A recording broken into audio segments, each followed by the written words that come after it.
Welcome back, everyone, to the New Orleans Saints franchise. A great win over the Buccaneers last week. Tom Brady threw 5 interceptions. We're hoping to do the same thing here against Deshaun Watson. And, you know, I would say it, but I've said it so many times. This is a tough matchup on the road in a hostile environment. We're not doing that this week. You know why? Because I think we should win this game. Deshaun Watson has got nothing on us. That's the biggest thing. That's my take. That's my analysis. We're going to pick him off a couple times, and we're going to get this W. I mean, look at the pressure that we've got on this running game. That's the biggest thing that we're going to have to take away from him and this offense is Nick Chubb. We've game planned around him, and that's what we're going to try to accomplish here in today's ball game here. So Deshaun Watson firing out here to Nick Chubb. He's going to get the pass completed, and that's going to be a first down. And Taco Charlton, we're already getting kind of beat up on that D-line and our linebacking spots, and you know the injuries are starting to pile up here late in the season. But we got another tackle for a loss here. Second down and 12. Watson passes up the middle. That's another completion and another first down. Unfortunately, Cleveland's moving the ball, and we got somebody's frozen. At least it's not Josh Gordon. You know, you can't say that he was high. Bradley Roby with the INT, almost a little bit just outside of the end zone there. Just took a chance, took a risk. If he took the wrong route, that's a surefire touchdown. But in that man coverage, Bradley Roby gets the INT, and so we're already meeting our expectation here. Get a couple turnovers off Deshaun Watson, and I think we can get a W here. Chris Olave up the middle for a big-time gain, and we're almost nearing the end here of the first quarter. Alvin Kamara getting a big run. He's going to get about 12 on the play. Just outside the 2-minute mark, about 1:45. Here's a pass completed up the middle. That's Michael Thomas on 1st and 10. He is also going to pick up a first down, and now Jonathan Hankins is hurt. Take a look at this next play, guys. Myles Garrett is going to get hurt on this play as well. So this is starting to shape up really nicely for us in our running game, for sure. And you know what? I'm thinking it might end up helping our passing game as well. Literally no pressure on us at all. No Myles Garrett and no Jonathan Hankins. No, like, 2 of your top D linemen. We'll take it. So second down and 12. We're going to try to run the ball here, and we've got Kamara picking up a couple yards there. That's going to get us back here to 3rd down and 10. And up the middle we go, and that's going to be incomplete. And unfortunately, you know, it's like any pressure. I mean, look at this. Kamara's wide open. But it's like any pressure at all inside the pocket, and your quarterback is just likely going to miss. That's just, I don't know. I know the AI comes in to play there, but it's almost like it always penalizes you if there's any pressure at all inside the pocket. And hey, look we got the benefit of the doubt there. That's an interception by Street. He comes over from the D lineman spot, the defensive tackle spot, to get an INT off of a screen pass. So again, another turnover here for Cleveland, and New Orleans has a real good shot here, getting a touchdown up on the board, but not after this sack. That's Jadeveon Clowney there with the big hit on Jameis Winston. Trying to get a couple more yards there, nothing doing here. Second down and goal, and ooh, looky. We got Jarvis Landry in the end zone. Touchdown, Saints. So he gets kind of some revenge, right, from his former team, the Cleveland Brownies. 10-0. And again, another run here on 3rd down and 1, and Deshaun Watson is he's getting a little angry here. You can tell the body language is starting to droop and sag down a little bit. Pass completed here to Jarvis Landry as we're moving the ball now. Again, we're looking for another touchdown. 10-3. They would kick the field goal, guys, by the way. Now take a look at this strike. Deontay Hardy with the touchdown here, and little twinkle toes action there. Get himself into the end zone. 17-3. We're nearing the end of the second quarter, and this one looks like it's out of bounds. They will review this, and spoiler alert, they will give him the touchdown. So nice job by controlling the feet, and it's 17-10. So as we jump over here to the third quarter, 1 foot in bounds, and back does the football go to the Saints. 3rd down and 1, can't pick up the first down. So both defenses already starting off the third quarter here nicely. It's starting off strongly. 3rd down and 5. 3rd down and 6 maybe. It's hard to read up there, guys, but another incompletion there.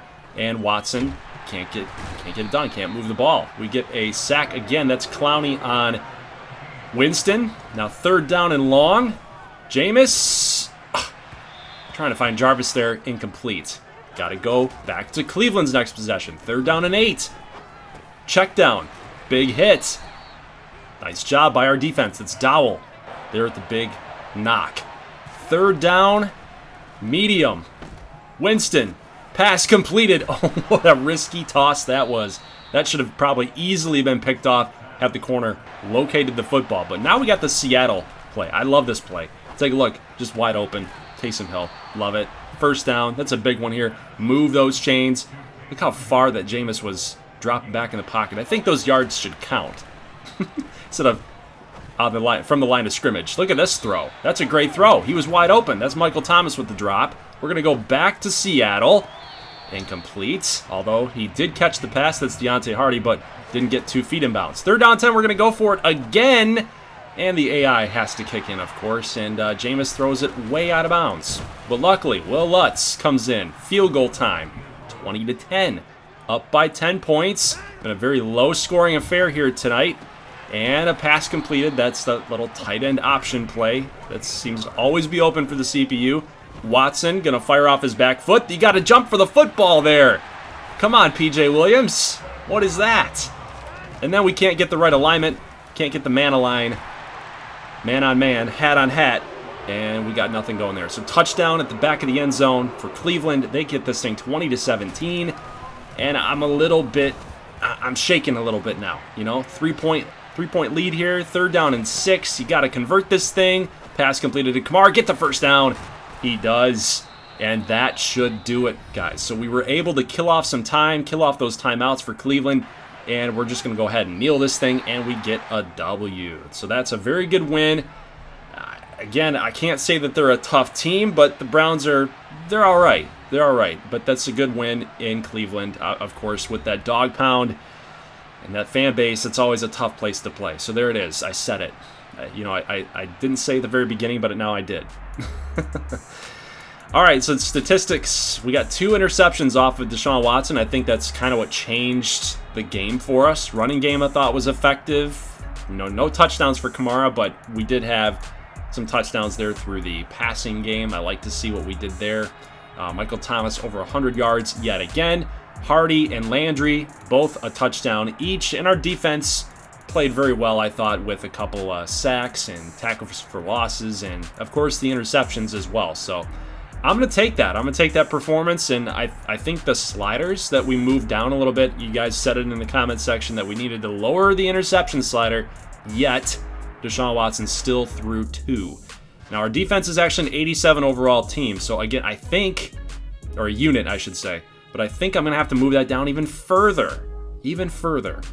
So as we take on the Philadelphia Eagles in the next episode, guys, here's your look at the playoffs. We are currently, if the playoffs ended today, going to be taking on the Dallas Cowboys. We've got the Panthers in the playoff mix. The Buccaneers is the number 1 seed. Green Bay is the 2 against San Francisco. Always a very historic matchup.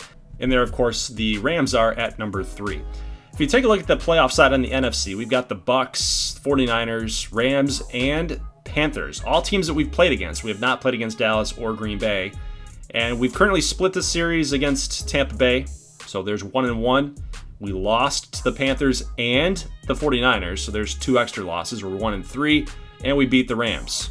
So there's 2-3 right there. I just don't know how I feel about us in the playoffs right now. Like, we got to clean up the turnovers. Jameis has been pretty good in the last couple weeks, like really limiting and cutting those down. But I kind of want to play against a team that we've played against before. You know, I don't really want Green Bay, and I don't want Dallas. I kind of want somebody else in the playoffs, because you've already experienced those losses, and you kind of know what's working for them, that we can attack them differently. I think I want a team that I'm familiar with, and that way we can advance. But it's going to be interesting to see who we draw here at the 4 seed. We could even move up if we've got 2 weeks left, and of course we got a game here against the Panthers the last week of the season. So you get a win there, you get a win against Philly, and you could vault up in that playoff seeding. So that's kind of what I'm hoping for, is to get another team that we've played against. But I also forgot to mention that we lost against the Atlanta Falcons. I meant to throw this at the very beginning of the video, but yeah, 35-21. So this is kind of causing me some concern here. Even though we beat the Cleveland Browns and we barely scraped by them, I don't know. I feel like we're going to get bounced in the first round, and that would suck because this team I know is capable of doing a lot better. But in simulation, a loss against the Falcons is not something that you feel good about. Let's just say that.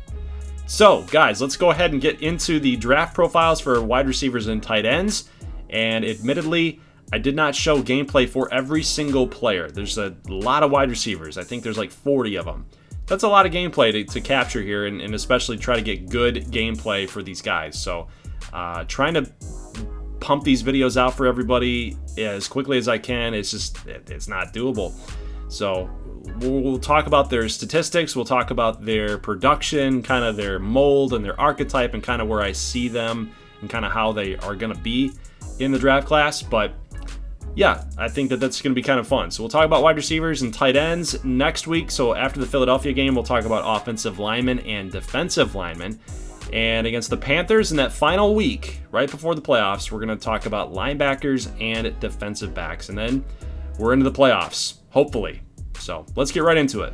All right, everybody, let's talk about the wide receivers and tight end group. Now, just to let you know, not every wide receiver is going to make it, and not every tight end is going to make it. So I really chose the best kind of cream of the crop here. As you see, it's 220 total players that I'm adding into this draft class for the Saints. And yeah, you got to cut it off at some point. So let's talk about Joaquin Rios real quick. 5'10" wide receivers, pretty much labeled as the best receiver in all of the country, but he has got a serious injury. This man is coming off a 73 reception season last year, all the way down to 14 this year, and has 3 touchdowns. So just kind of goes to show you the type of season that he was getting ready to have this year. 3 receiving touchdowns out of the 14 receptions that he had. So yeah, he was well on his way to having a really great season, and his catching 99, route running 99, catching traffic. I mean, look at these numbers here. So Joaquin Rios, he's going to be out for the rest of the season, and that's going to really hurt him in his draft stock. But I think he should go in the top 15 at least. So Jake Love, All-American wide receiver here for North Carolina, 96 overall.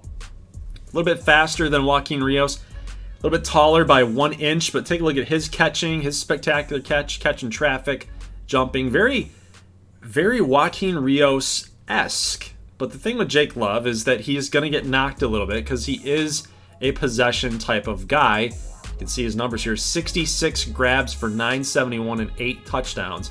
So the thing with Jake Love is he's like Julian Edelman type, man. He's just going to be that guy that's just going to find a way to make the catch. He's a good route runner. He's not going to stretch the field by any means. Just one of those guys that's kind of that slot receiver prototype. Randy Jordan is actually a really interesting wide receiver. He's 6'2", 95 overall. Not fast for a wide receiver by any means, but that's why they call him a possession receiver. Look at his strength at 66. So he can get out on the run block for you. He can chip into the passing game, obviously. He's a red zone target, 11 touchdowns last year, 8 this season, and average yards per game increased every single season. So he is well on the up and up, and I think a lot of NFL teams are really going to like this guy, Randy Jordan. Look at the catching here. He's already getting progression there. He's got good acceleration. The agility's not good for a wide receiver, but yeah, he's a possession type of dude, and if you're looking for a big-bodied wideout, then this would be your man. Now, on the flip side, you've got Brian Sanders, which is kind of a cool little dynamic here. You've got Sanders and Jordan, same height, similar size. Actually, Jordan's basically a tight end. Look, he's 234. Brian Sanders, kind of that more traditional wide receiver weight. He's 200 pounds, but 96 speed, 99 acceleration. So he's really getting in touch with his Deshaun Jackson guys. Look at the route running, 99. Acceleration 99, 96 speed. So if you're looking for a guy to stretch the field, it's Brian Sanders here. Take a look at his statistics. A little bit of a dip from this season to last year in comparison. He had 8 touchdowns last year, 6 this year. So a little bit of a drop off, but I'm not really concerned. I don't think a lot of NFL teams are going to be concerned about that. Now, Roderick Irons, 5'10", 84 speed. So again, not very quick wide receiver. Acceleration is an 89. You know, but look at the route running, catching traffic, spectacular catch. Again, everything 99 there. Just one of those possession type of dudes that's, you know, very good after the catch. But his touchdowns, single digits, you know, he's kind of a gadget little guy, little possession dude, and I think that that's all he's really going to amount to at the NFL level at a 5'10" receiver. I think Amon-Ra St. Brown, right? So kind of a recent, or like a Tavon Austin. Although Austin probably had a lot more speed than Roderick Irons here at 84. So just an interesting prospect and somebody that I think is going to kind of be a mid-round pick. Ezra Frost for USC. We saw this guy against UL Monroe. And Ezra Frost at 6'1", he's tall, he's kind of lanky at 191, 6 touchdowns this season, having a very similar season from last year, his sophomore year, excuse me. I don't think he's coming back. I think he's going to be in this draft class. I think he's good enough to do it as a 93 overall player. Yeah, spectacular catching traffic, route running as a 98. It seems like all the top receivers have these things. That doesn't really separate them, I guess, but the speed at an 84 is kind of a concern, but that's, again, why he's labeled as a possession type of guy. And I should mention, by the way, that Ezra Frost is a custom wide receiver, as is Joaquin Rios and Jake Love. Chad Whitlock, a CPU guy, 6'4", 244 possession. So you want to talk about like a Calvin Johnson-esque type receiver? It's Chad Whitlock, but here's the thing. He didn't get utilized a whole lot this season. I felt like in gameplay against that Georgia Auburn game, he didn't really do anything. I think he had like 3 or 4 catches. He had a touchdown, but it was really late in the game, and you know it was kind of out of reach at that point for J.J. Smith and company. But in simulation, he does some stuff, like 14.4 average yards per reception. So, you know, Chad Whitlock, very interesting, very intriguing prospect, man. 6'4", 244. Kind of like that. He's got a tight end build playing wide receiver.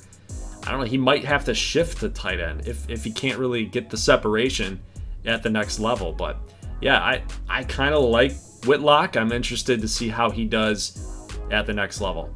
Another possession type of player here, little slot guy, 5'8", Sean Taylor, 84 speed. Again, not really gonna get a lot of separation down the field. He's quick in short spaces, that type of player. Yeah, I think Sean Taylor would be another guy that gets taken towards the middle part of the draft. I think 57 catches, 870 yards, 15.3. That's crazy. So, you know, average yards after the catch are 6.5. Next wide receiver we're going to talk about, DeAndre Flowers, 5'11", 192, 99 acceleration, 96 speed. Now, while DeAndre Flowers doesn't have the route running, the catch and traffic, the spectacular catch, what he lacks there is just pure playmaking ability. That acceleration at 99, agility, 89, 96 speed, that is definitely going to jump off the charts in the combine. Like, I'm convinced that DeAndre Flowers is going to wow some people. Look at this, 15 touchdowns this season. I think he's really figured out his game. Last 2 seasons, 27 catches, 26 catches, hovering around that 500-yard mark. Only 3 touchdown grabs in the last 2 seasons consecutively, 3-3, and then you jump all the way to 15. That's huge. That's big time. Yards after the catch, fairly similar. Like, he was showing flashes. If you look at these statistics here, he's got 62 grabs this year, 350 yards after the catch. So that's kind of telling you he's not really doing a whole lot this year after the catch. But in 2018, he had 26 grabs. That is 36 less catches last year than this year, and he's having similar production with yards after the grab. So that tells me that he was showing flashes of this, and 15 touchdowns. That's really telling me that even though his route running is a little bit off there compared to everybody else, these other guys have 99 route running, but he's got 92, and catching traffic, spectacular catch. You got to get him open. Like, he's got to get his release has got to get him there. He's only got a 71 release, so yeah, I mean, he's like a deep ball type of dude at 5'11". You're hoping that you can get some bombs out there, maybe some screens too, like he can take it to the house there. But either way, man, I'm impressed with DeAndre Flowers. I think he's going to do some things. Brandon Hill, wide receiver for Fresno State. Fairly consistent wide receiver, more that like a 4th, 5th round type of dude. You know, I'm not really going to spend too much time here on Brandon Hill, but 96 speed, 97 acceleration, more of a speed first only type of guy. And yeah, I'm interested, but only at the right price. Now, a trio of Georgia wide receivers here, all at 91 overall. We got Kevin Justice, 5'10". He's putting up some nice numbers here this season. 29 catches, 373, 5 touchdowns. He was actually used a lot in that Auburn and Georgia game, more so than Lewis and Stanford. I actually think Lewis and Stanford are the better receivers of the group here compared to Justice, but they just didn't use him. James Lewis, I'm going to have a highlight coming up here. He's got a one-handed grab for a touchdown. Like, I think he's the best receiver of the group. 6 touchdowns, consistent numbers from his junior to senior season. Receptions down a little bit, but I think that's because of the emergence of these other wide receivers here. Jay Stanford, again, just kind of a lot of mouths to feed, but he's got the speed. He's got the acceleration, the route running. I think he's going to be a nice player in the mid-rounds for sure. 97 catching, 95 route running. Speed not really quite there, but catching traffic, spectacular catch. Carrying is a 95. Can break out a move on you a little bit. Adam Greer might be an interesting player at the next level. 10 touchdowns, so he's kind of having a breakout season. He had 7 last year, but really up in his game this year. Take a look at the receiving yards there at 892 compared to 496 last season. So Adam Greer looking like he's gonna be a guy. He's gonna be a dude. Melvin Dodd, gotta throw him in. Look at the size, 6'4", 222, 1,000 yards. We're gonna talk about a breakout season. Go from 34, 46 to 70 catches, touchdowns, longest reception of 52 yards after the catch average. Go from 3.6 last year to 7. And then your skills. I think Melvin Dodd has a future in the NFL. David Phillips is one of my favorites as well. He won the Jet Award in 2017, so he was mostly used as a return guy than he was a receiver. They must have just been too loaded back there, but let's just see his kick return stats here. Had over 1,000 yards in kick return, but no touchdowns. Punt return, no touchdowns, but I mean, in real life, we both know that in order to win this award, you gotta have at least a couple return touchdowns. But he actually did start learning how to become a receiver, not just a pure athlete.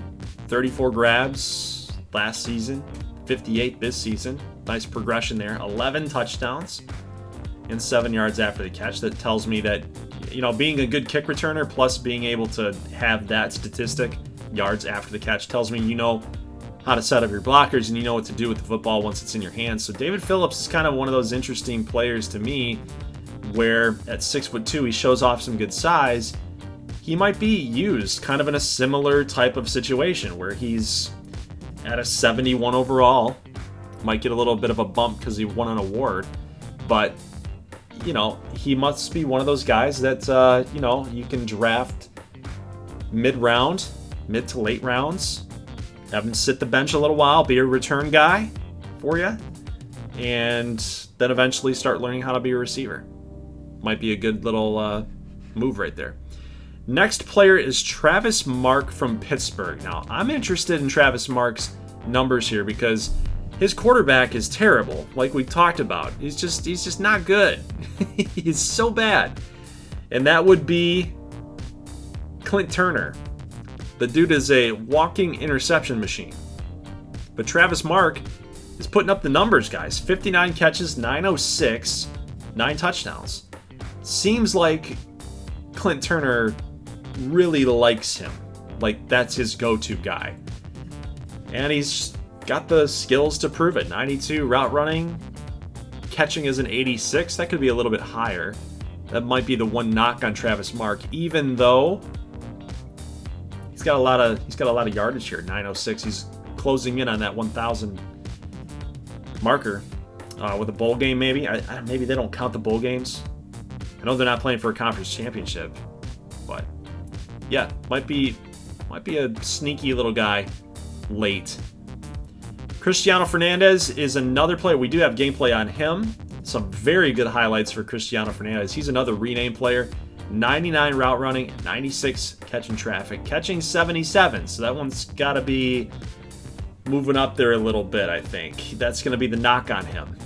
But his statistics, 28 grabs. He was hurt for a little while this season at the very beginning, but now slowly starting to get more playing time under his belt here to kind of prove to the scouts that he can handle it. Last season he had 9 touchdowns total, 714. So he's capable. It's just, the numbers are deceiving a little bit because he was hurt. But Cristiano Fernandez, a lot of speed right there. Might be one of those guys that can be in the return game for you for a little while. So now that we're starting to get into these high 80s, I'm starting to think like, where can I find some gems in here? A lot of guys are just not putting up the numbers here. I mean, that's kind of obvious at this point. They don't have a lot of speed. And even a guy like John Gibson, like, there's just not a lot there. Like, he's got the speed, but that's just kind of another example of things I'm looking at here. Like, even Tim Harris, just not a lot of juice. You know what I mean? He's got the peripheral numbers here, 95 speed, acceleration, but it's just not, he's not getting utilized, right? Same thing here with Charles Wright. I looked at this guy and I fell in love with him. Look at this, 1,000 yards, 72 catches. Even though he's an 89 overall player, he's getting it done. 11 touchdowns too. So I think I got to throw in Charles Wright, 6'2" type of receiver here. It's more of a possession type of guy, but acceleration and speed, like, he's got a nice little blend there. That's why he's balanced. So I think, he would be a nice guy, 5th, 6th round type of receiver. He would be a 69 overall player once we create the draft class, once we create him. So he might be a guy with that speed that you could take late and get a nice little bump there. Now DJ Joseph is a player that has to get in because, I mean, even look at the production. Even if I didn't rename this player for one of your guys' custom guys, he'd still be in. 8 touchdowns last year, 8 touchdowns this season, and the mark of the beast there, 666. But, he's consistent. 749 yards receiving this year. Let's take a look at the rushing totals. He can run the football a little bit. It's more a little gadget guy. And as you see the highlight here, just taking this option play to the house. So yeah, DJ Joseph, he's got some ability. So I'm actually interested to see how he does. Probably will be a late round type of guy as well. Would be a 69. Get that -20 going on. Next wide receiver we're going to talk about here is Jay Miller from Southern. And we've seen him in gameplay make a lot of plays. And what a season that he's had with Darnell Bourgeois. Like 101 catches. We haven't seen this. This is all like CPU. Like Southern, I have not played a single game with these guys. This is all CPU driven. 101 grabs for an 85 overall player. Think of what these other dudes could do with Darnell Bourgeois. It's either, is Jay Miller like making Bourgeois or is Bourgeois making Miller? I think it's the other way around. I think Bourgeois is making Miller. But it shows you what he's able to do with a good quarterback tossing him up the football. Obviously, he's a good route runner, but in seasons past, he hadn't had the chance. Wasn't being given the opportunity. Only 2 grabs freshman season, 2 grabs sophomore season. Exact same numbers. Look at this. Longest catch, 6 yards. Average yards per catch, 5. I mean, yards after the catch, 5, 2. Like, what is that? Crazy. But 101 catches for Jay Miller. And what's he bringing to the table? 86 speed, 68 acceleration, 96 catching, 98 route running. So he's going to be a slot guy. He's going to have to be a slot guy. He's just not fast enough at the next level to burn by people. He might be able to do it in college, but maybe Darnell Bourgeois is just that good that he's throwing it where only Jay Miller can catch it. But I think that's where he's gonna find himself as a late, like 6th round type of guy. If a team wants to get frisky, they'll take him in the 5th or 4th. But yeah, I mean the production, it doesn't lie. The numbers don't lie there. So Jay Miller, I'm looking forward to watching where he goes and follow along with his career. One of our other renamed receivers here, Cade Kwame. Take a look at his numbers: 581 yards receiving. Average yards per catch, 18.7. That's pretty darn good. Almost 20 average yards per catch. Like, that's a deep threat if I've ever seen anything. 5'11" receiver, 189. Could probably bulk up just a little bit. 189 is fairly small, but 31 catches. He's really turned it on in the last couple of games. Tulane, ever since they were kind of a run-first, run-heavy type of team. And from whenever they went to Jake Matt last couple weeks, Cade Kwame's been really producing since Philip Maynard is no longer the starting quarterback at Tulane. So yeah, I kind of like Cade Kwame as another late round pick, and giving some Cajun 6 guys some love here. And only 2 drop passes all season, so he's got some good hands. I like Cade Kwame. And of course, last but not least, we do have John Felix, probably going to stay next season. But we have Ben Crawford here as a speed wide receiver. 6'5", 197. So very, very scrawny guy at 6'5". But man, look at this dude. 104 grabs last season. So this was without me playing any games. I didn't play any games last season. This is the first year. But 104 grabs, 1,500 receiving yards. He probably should have left then, but he decided to stick around for Melvin Breaux, the new head coach, and see how it was all going to pan out. And man, did it ever. Yeah, he had a little bit of a regression this season, but 19 grabs in the end zone last season, 13 this season, or, he took him to the house. You don't know because you didn't see it, but receptions 89. That's still a very good season for a college level player, and 1,300 receiving yards. So back-to-back over 1,300 receiving yard seasons. And I think that Ben Crawford's just going to be one of those players that he's going to produce at the next level. I don't care about his overall rating right now. He'd be a 61 coming in. But the man just produces. He understands football. He's got the awareness, right? Where's his awareness rating on here? 70? If we draft him with the Saints, we're going to use him a lot, right? It's going to happen. But Ben Crawford, I think he's got what it takes. Maybe if he gets into another system, we'll have to just follow along with his career and see how he does. But I like Ben Crawford, man. I've loved throwing to him. He's steady. He's reliable. Gets deep on some routes. Could be a little more consistent in that end when the ball does get up in the air. Kind of high point the football. He's 6'5". He should be able to make those catches, but I think his size at 197, you can kind of shove him around a little bit with stronger corners that can match up with him nicely. You're not going to put a 5'11" corner on him, right? You're going to put a guy that's 6'2". Those taller cornerbacks that the NFL is loving now. So if you put a guy that's 6'2" up there, Crawford's still got 3 inches on him. But if you're 6'2" and you're strong, you can knock Ben Crawford around a little bit in air. That takes away his 6'5" height. So that's kind of why I think that Ben Crawford is going to be a guy that kind of does some slants and runs up the middle and does some post patterns and not a lot of fly routes.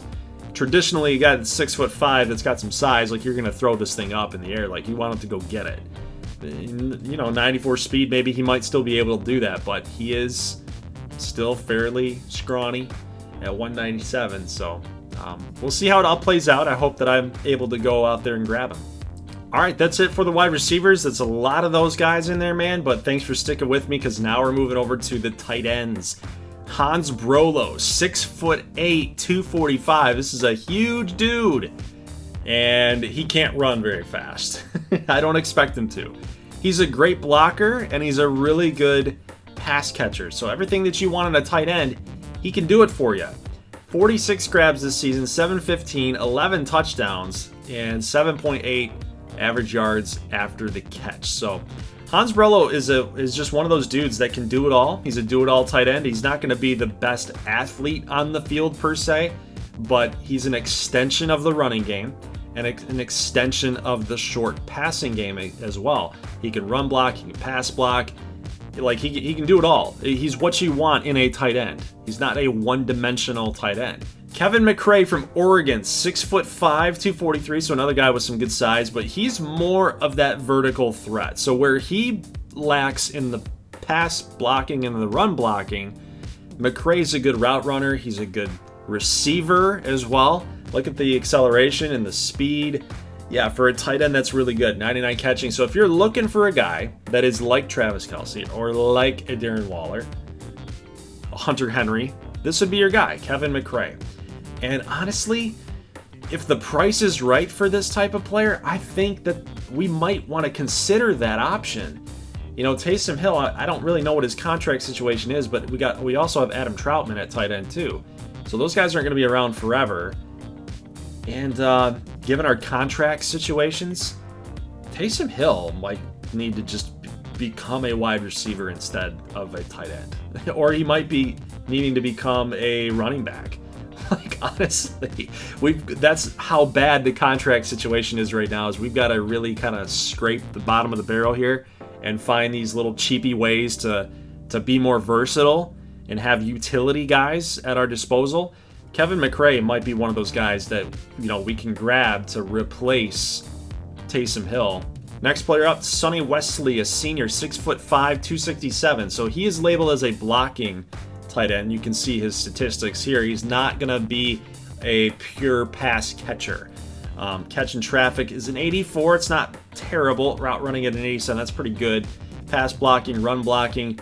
So, you know, I like this group of tight ends because you had Brolo is more of the balanced guy, so he can do a little bit of both very well. You got McRae's more of the receiver, and then you got Wesley's more of the blocker. So it just depends on kind of what you are looking for here out of your tight end spot. But 5 touchdowns this season, very steady player is Sonny Wesley. I kind of like him as a 3rd, 4th round type of tight end.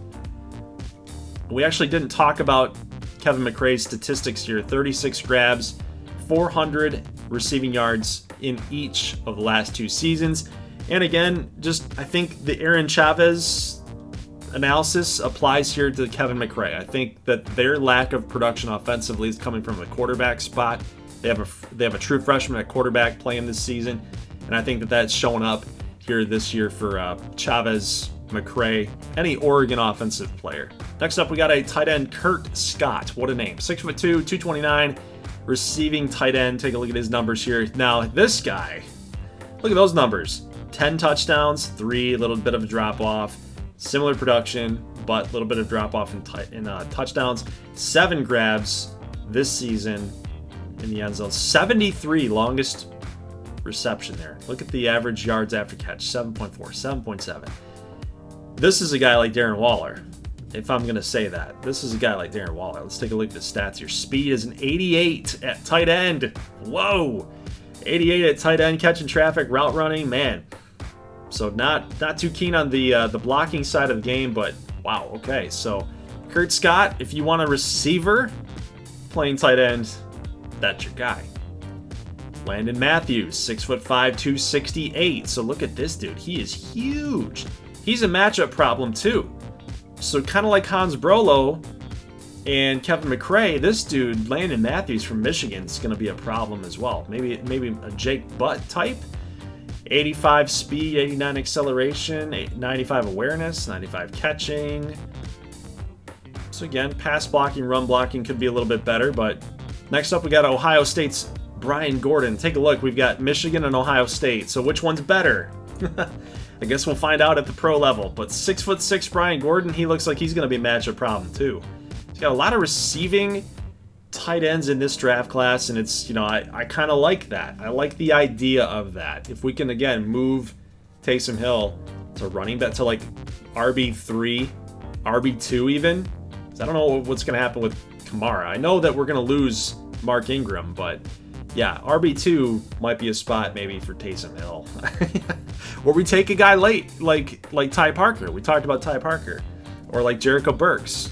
Anyway, tight end might be an option for us. I'm considering it, but it's got to be for the right price. But Brian Gordon, you know, not too bad of a player himself. I kind of prefer Landon Matthews, not just because I'm a Michigan guy, but take a look at the numbers here. Still a very good player, Brian Gordon, but the production, I don't know if it's there or not, you know. But maybe, but you look at this average yards after catch, 8.2. So once he gets his hands on the football, like, he's gone, you know. That's pretty good. Average yards per catch, 8.2, 8.4.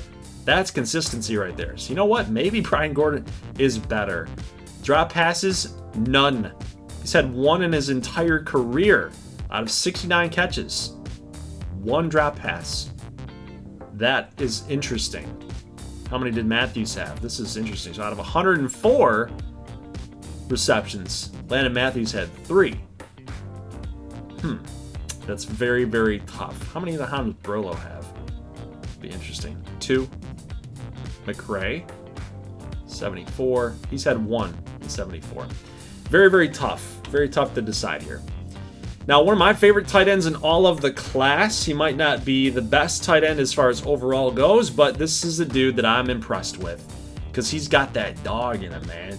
92 overall, Davion DeWitt from Iowa. Tight end U, of course. Why wouldn't you take a guy from tight end U? Take a look at his numbers. 5 touchdowns, 9.6 average yards per catch, 47 catches, 49 last season, and 5 drops total out of 132 receptions in his collegiate career. Davion DeWitt, very well balanced. 81 speed, 82 acceleration, 88 catching, blocking. He can get out and block for you too. Impact blocking, 82. I think Davion DeWitt is probably the sneakiest pick at tight end. You could get a lot of value here for him. And in a very tight game, a Big Ten game against UCLA, yes, I did move USC and UCLA over to the Big Ten in this Dynasty file. In a very crucial Big Ten game against UCLA, Davion DeWitt scored the winning touchdown, and he had a ton of grabs in that game. 13 catches to be exact. Like, he went absolutely crazy in that football game to help them win that game. And actually, what ended up happening there for the Iowa Hawkeyes is after winning that football game, they're now ranked number 3 in all the nation. So at 8-1 conference record, they are 11-1 of the season, number 3 overall. They are making the playoff if they can win the Big Ten title game, which will be against Ohio State, because Ohio State ended up beating Michigan here. So yeah, it's gonna be a interesting look here. I'm actually curious to see what you guys would like to see on that. Do you want me to play these games? Actually, not play them, but like simulate them. Like do a little CPU versus CPU action. Do a little bit more scouting, like right before the draft, just so we can kind of see like what these guys are capable of in CPU versus CPU action. I think that might be kind of fun. And last but not least, we're going to talk about the 6'5" Anthony Tuparello from Syracuse. 253 pounds, got some really good size as a tight end. 36 catches, 525, 6 touchdowns, and he's having his best season as a collegiate athlete. Take a look at his statistics here. He's very, very well-rounded. Perhaps, maybe, the most well-rounded tight end of the entire group. I know I've mentioned a couple guys that have kind of fit that mold, but man, his run blocking, his athleticism, fairly similar all the way around. He might be the most well-rounded guy. Might be a mid to late round type of tight end. If you don't like any of these guys up at the top, which I do, Tuparello might be one of those dudes that gets the call for me if it makes sense. But that's going to do it, guys. Leave a like if you like this thing, and another good win against the Cleveland Browns. I will see you back here for more Saints action tomorrow, Monday, against the Philadelphia Eagles. So hopefully we can get a win there against Jalen Hurts and company. And then we'll kind of see after that game if we win or lose what that sets us up for in week 18 against the Panthers. So I don't know if that's going to have any, like, it's definitely going to have some playoff implications, that game against the Eagles. But, you know, it depends on what the Panthers do in week 17, if they win or lose. Are they pushing us in the South? Did the Buccaneers win their game in week 17? Like, how does this all shake out for the division lead? So there's 3 teams that are chasing that division lead in the NFC South and playoff positioning as well. So these last couple weeks will be big for our Saints, but that's all I got here for you tonight. So guys, leave a like if you like this thing. I'll see you in the next one. As always, thank you so much for watching, and peace.